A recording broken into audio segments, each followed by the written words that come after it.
Olá a todos. O tema de hoje é Bem-aventurados os mansos e pacíficos. O tema está no Evangelho segundo o Espiritismo, capítulo 9, itens 1 a 5. O título desse capítulo é Bem-aventurados aqueles que são mansos e pacíficos. Esse trecho pertence ao ensinamento de Jesus no Sermão do Monte. Jesus disse: Bem-aventurados os mansos, pois eles possuirão a terra.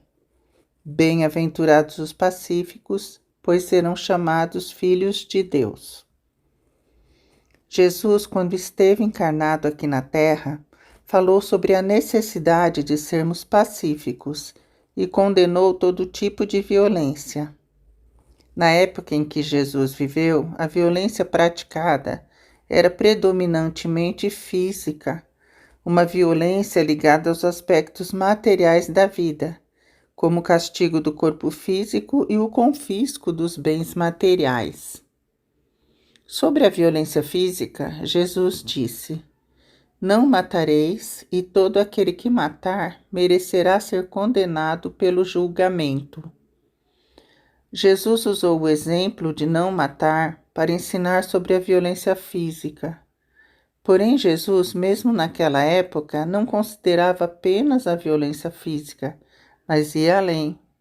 Foi no mesmo Sermão do Monte que ele disse ainda: Aquele que disser a seu irmão raca, merecerá ser condenado pelo conselho, e aquele que lhe disser sois louco, merecerá ser condenado ao fogo do inferno. Falar raca a um hebreu era o mesmo que lhe chamar de homem de má conduta. E essa palavra era dita com o objetivo de ofender, de agredir. Se dizia cuspindo no chão e desviando a cabeça. Jesus estava condenando todo gesto ofensivo com respeito ao semelhante. Estava condenando o uso de palavras duras. Então Jesus, dizendo não matareis, condenou a violência física. E ensinando a não dizer ao irmão raca ou louco, condenou a violência praticada através da ofensa. Mas não foi só isso, Jesus ainda disse mais. Ele disse: Mas eu vos digo que todo aquele que se encolerizar contra seu irmão merecerá ser condenado pelo julgamento. Encolerizar é sentir cólera, sentir ira, sentir fúria, sentir raiva. Então, nesta parte, Jesus considera que certos sentimentos também são formas de violência. Então, para a gente reforçar, violência não é apenas a violência física.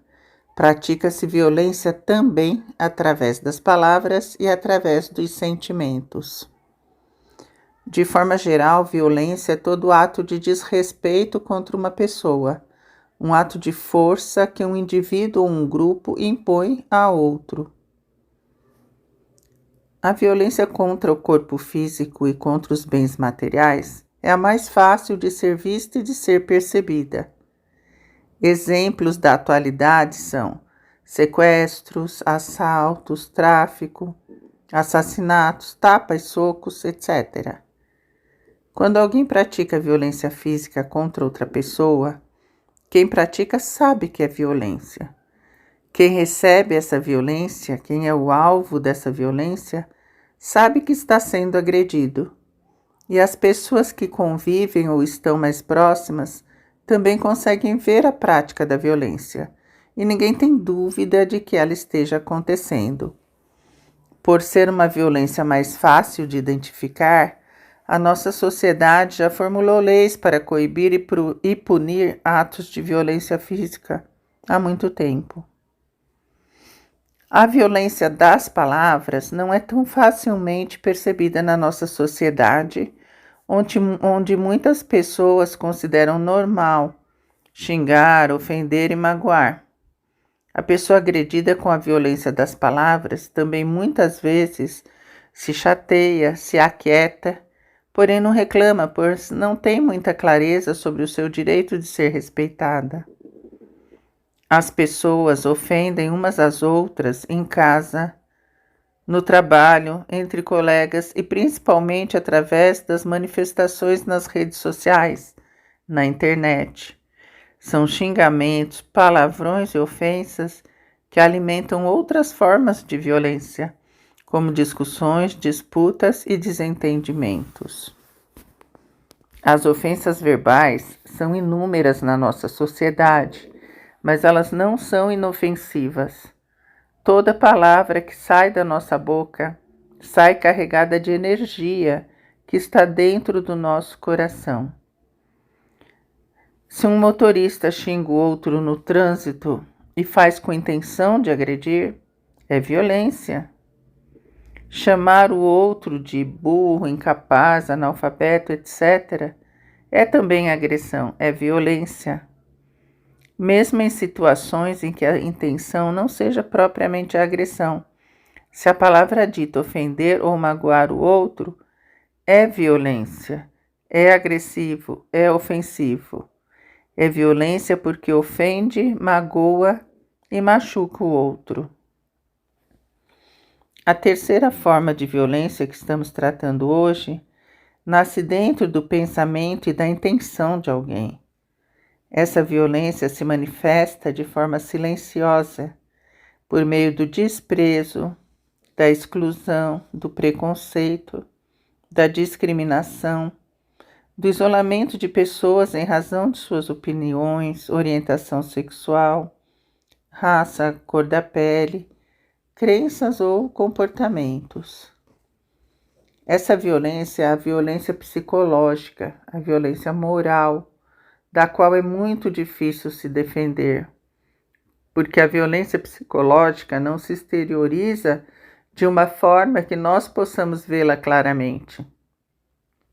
Uma pessoa pode estar sendo vítima de violência psicológica ou moral ao nosso lado sem que possamos perceber, se a pessoa não disser, não pedir ajuda. Porém, mesmo pedir ajuda neste caso é mais difícil, porque a violência sofrida através do sentimento é sutil e escondida, e muitas vezes a pessoa que está sendo vítima desse tipo de violência nem percebe que se trata de violência. Quando na escola os alunos excluem alguém do grupo, não incluem nas atividades, não socializam no intervalo, não convidam para as festas, etc., é violência, causa dor e sofrimento no outro. Quando na nossa casa há uma situação difícil envolvendo membros da nossa família e nós condenamos o comportamento de alguém, sem procurar ouvir e entender seus motivos, é um tipo de violência. O pensamento de vingança também é uma violência, mesmo que o ato da vingança não se concretize. Acontece, por exemplo, quando alguém que faz algo que nos desagradou passa por uma dificuldade, dor ou sofrimento, e no nosso íntimo ficamos satisfeitos por ver a pessoa sofrer.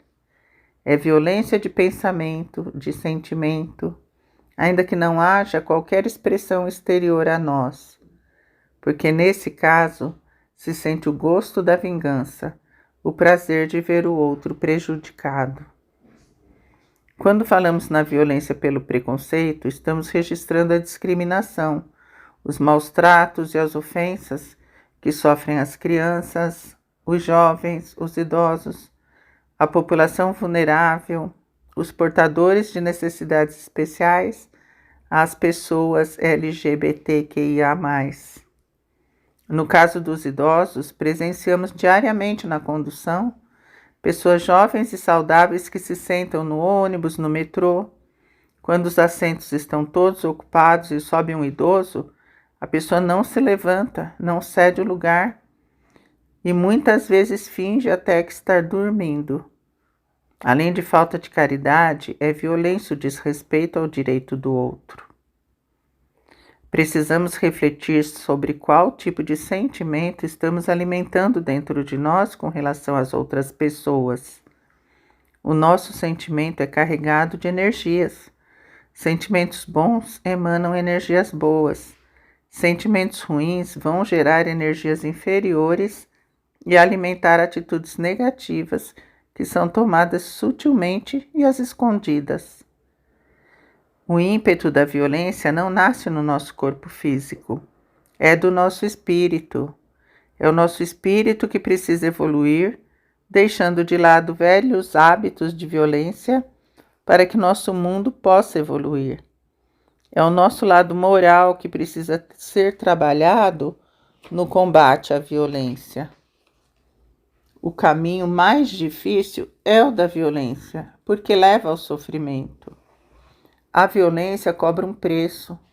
Aquele que pratica a violência, que se compraz na violência, que incentiva a violência, além de prejudicar a si, a sociedade e ao planeta, será um dia chamado a prestar contas, a responder pelas atitudes em prejuízo dos outros, direta ou indiretamente, no final da sua encarnação.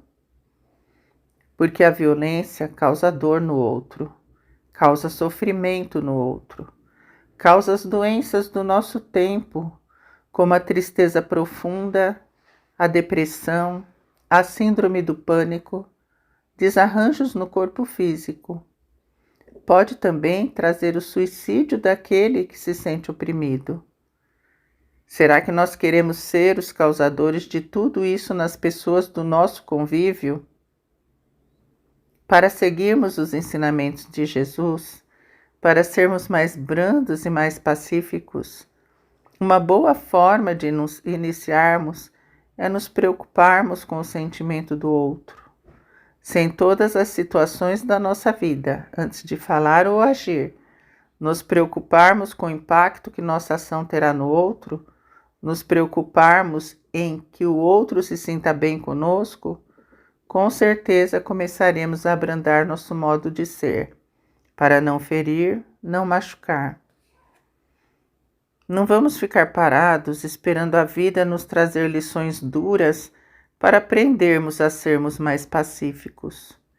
Porque quando não aprendemos, a vida nos dá um empurrão, que vem muitas vezes na forma de dor, na forma de dificuldade, no retorno da violência para nós mesmos, que passamos de autores a vítimas. E então aprendemos de uma forma dolorida aquilo que não conseguimos aprender de forma amorosa. Neste mesmo momento, podemos estar passando por perturbações, por sofrimentos no nosso lar, no nosso trabalho, nos nossos círculos de convivência. Será que nosso sofrimento não tem origem no nosso próprio comportamento, na violência sutil? Não será esse um empurrão da vida? Para os mansos e pacíficos, há uma recompensa prometida por Jesus no Sermão do Monte. Jesus diz que os mansos e pacíficos possuirão a terra e serão chamados filhos de Deus. Jesus está prometendo que a justiça será feita tanto na terra quanto no céu. Essa é a bênção que queremos para nós, a bênção dos pacificadores. Uma vida melhor, uma terra melhor. Uma terra onde no futuro, sem violência, com a evolução das criaturas e da lei do progresso, reinará a paz, o amor e a caridade. Onde formos, vamos procurar chegar em paz, ficar em paz e sair em paz. Muito obrigada.